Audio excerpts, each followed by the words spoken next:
imagination, or the imagination is the source of all creativity in our dreams, in our psychedelic experiences, in the jungles, in the currents of the ocean, in the organization of protozoan and microbial life.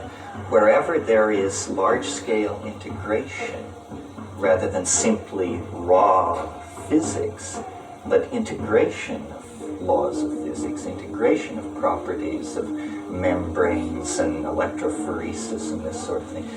It is the creative principle. So do you think then that in psychedelic experiences you're actually tapping into, tuning into, or experiencing something of the Gaian or the cosmic imagination? Absolutely. And I think that psychedelic experiences and dreams are only different in degree, that they are chemical cousins somehow.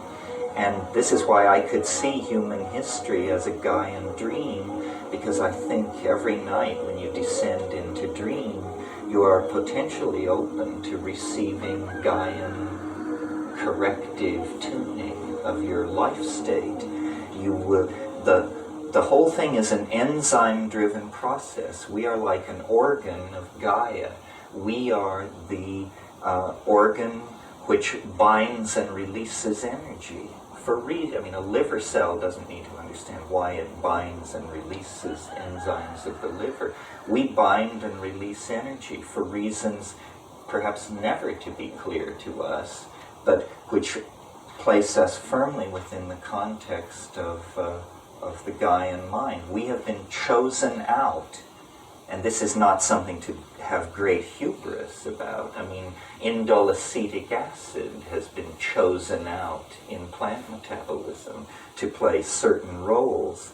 We have a role, but our role seems to be a major one. We are like a triggering system out of the general background of evolutionary processes mediated by incoming radiation to the surface of the earth and then natural selection. Suddenly we come with an epigenetic capability. We write books, tell stories, dance, sing, carve, paint. These are not genetic processes. These are epigenetic processes. And they bind information and express the Gaian mind very well. As an example of how willing I am to introduce or to entertain this idea concretely, I've been talking to a lot of people about ecological crisis and the fate of the world and this sort of thing. Well, imagine in hindsight the wisdom that we would impute to Gaia if we were to suddenly realize that what is happening on this planet is that nature knows that the sun is going to explode. And what we are is a kind of response to the anticipation of a wounding that 50,000, 5 million years ago, the geo-heliocentric relationships began to vibrate out of tune. And as a consequence of this, a species was called forth that could organize an escape. And we are it. In other words, we are in a divine play. In line with this, and what made me even entertain these ideas, is I had a very bizarre experience recently.